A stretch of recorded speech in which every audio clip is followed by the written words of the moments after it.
Hoy vamos a meternos de lleno en el fenómeno WAP, pero desde un ángulo un poco distinto. No vamos a hablar tanto de las luces que se ven en el cielo, sino de lo que esas luces nos cuentan sobre nosotros mismos, sobre lo que creemos, sobre nuestra política y sobre todo sobre nuestra desconfianza. Vamos a ver cómo un misterio puede convertirse en una potente herramienta ideológica. A ver, empezamos fuerte, porque cuando un político de este calibre, nada menos que el candidato a vicepresidente de Estados Unidos, dice públicamente que está obsesionado con los UAPs y suelta teorías como esta, bueno, es que el tema ha dejado de ser una anécdota. Ya es un asunto político, cultural y, como vemos, hasta espiritual. Para entender bien todo este lío, hemos organizado el análisis en 5 puntos clave. Primero, la obsesión política actual. Luego, un viajecito por la historia del fenómeno. Después, veremos los datos. ¿Quién cree en qué? Analizaremos cómo nuestra ideología moldea lo que vemos. Y al final, la conclusión del autor del artículo en el que nos basamos. Pues eso, el interés por los WAPs ha estallado, pero de verdad, en la política de Estados Unidos. Y ojo, que no es por casualidad, ¿eh? Detrás de todo este ruido hay una estrategia y unas motivaciones muy claras. Y lo que es súper interesante es ver cómo lo enfocan dos figuras clave. Por un lado tenemos a J.D. Vance, que parece que lo vive con una pasión personal, casi mística, llegando a hablar de demonios.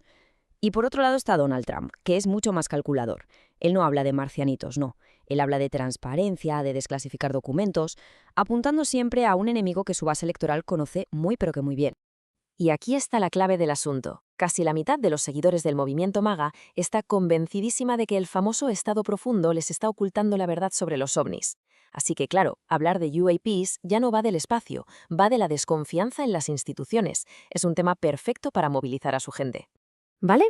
Pasamos página, porque aunque este debate político nos parezca súper moderno, el misterio sobre el que se apoya es, literalmente, tan antiguo como la humanidad.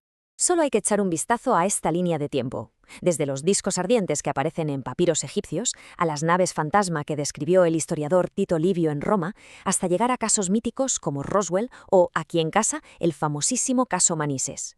Llevamos milenios mirando para arriba y viendo cosas que no entendemos.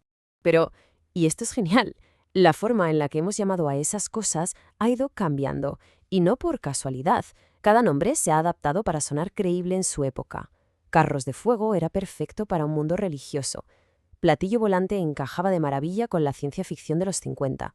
OVNI fue un intento de darle un toque científico. Y WAP, el de ahora, suena a informe del Pentágono, a algo oficial. Es básicamente un cambio de marca para ganar credibilidad. Muy bien, dejamos por un momento la historia y las palabras y vamos a lo que de verdad importa, los números. ¿Qué dicen las encuestas sobre todo esto a día de hoy? Primer dato, y es fundamental. El 95% de los avistamientos se acaban explicando. Que si drones, que si satélites, que si fenómenos atmosféricos, casi todo tiene una explicación lógica.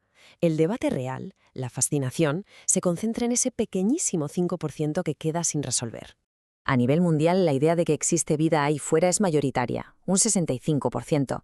Pero una cosa es creer que hay vida y otra muy distinta es creer que han venido a visitarnos. En España, los datos de 2026 dicen que ese porcentaje es del 28%. Es un grupo considerable, sí, pero no es la mayoría.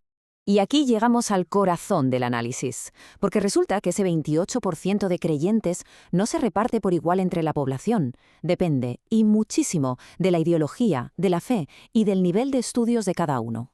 Esta es la gran pregunta que plantea el artículo. ¿Hasta qué punto lo que creemos aquí abajo, en la Tierra, condiciona lo que interpretamos que pasa ahí arriba, en el cielo? Pues los datos sugieren que la conexión es fortísima. Fijaos en este gráfico porque la diferencia es brutal. La creencia en visitas de extraterrestres es más del doble en la extrema derecha que en la extrema izquierda. ¿Por qué? El autor sugiere que tiene que ver con la confianza en las instituciones científicas. A menos confianza en la versión oficial, más te abres a explicaciones alternativas.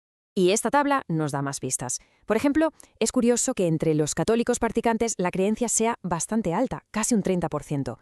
Pero la variable que parece ser más decisiva es la educación. La diferencia entre la gente con estudios superiores y la gente con estudios básicos es de casi 30 puntos. Es una barbaridad. Volvemos un segundo a la idea del lenguaje, porque es que es clave para entender lo que está pasando ahora. Cuando Trump o Vance hablan de UAP, no es una elección inocente. Están usando un término que suena serio, oficial, que impone respeto. Es una forma de darle legitimidad a un tema que si lo llamaran OVNI, pues a mucha gente les sonaría chiste. Bueno, hemos visto el contexto político, el viaje histórico y los datos puros y duros. Ahora, para terminar, vamos a ver la interpretación personal que el autor del artículo hace de toda esta información. La postura del autor es, en resumen, la de un escéptico con la mente abierta. Dice que no sabe si hay vida ahí fuera, pero que es posible. Ahora bien, no cree que nos hayan contactado, ni que los gobiernos escondan naves, ni que haya abducciones. Para él, ese famoso 5% de casos sin explicación no significa que sean naves alienígenas. Significa, simplemente, que son fenómenos que no se han estudiado bien, con rigor y sin prejuicios. Y según él, aquí está el gancho del conspiracionismo, sobre todo para ciertos movimientos populistas. Es que es una narrativa muy sencilla. Es mucho más fácil echarle la culpa a un estado profundo que esconde extraterrestres que ponerse a analizar y solucionar los problemas sociales y culturales tan complejos que tenemos. Es un atajo. Y cerramos con esta reflexión final que nos deja el autor.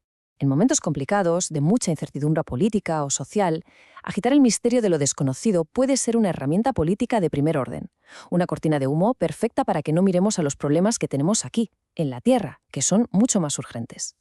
Una pregunta que desde luego da para pensar.